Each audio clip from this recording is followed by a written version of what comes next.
আসসালামু আলাইকুম। আজকে এই পাঁচমিশালি সবজি দিয়ে করব হচ্ছে শুটকি রান্না। শুটকিগুলো ভেজে ধুয়ে নিয়েছি। দিয়ে দিলাম হচ্ছে পেঁয়াজ,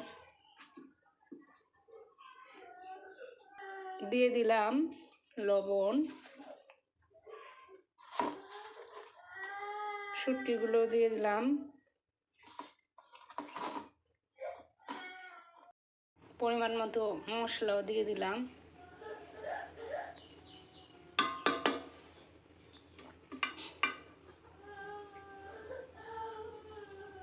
তেলও দিয়ে দিলাম পরিমাণ মতো।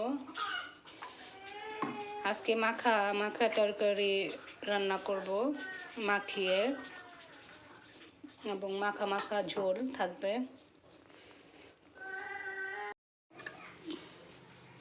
এই তো আমার তরকারির ফাইনাল লুক। এইভাবে আপনারা শুটকি দিয়ে সবজি দিয়ে আপনারা ট্রাই করতে পারেন। খুবই অসাধারণ একটা টেস্ট। আসসালামু আলাইকুম।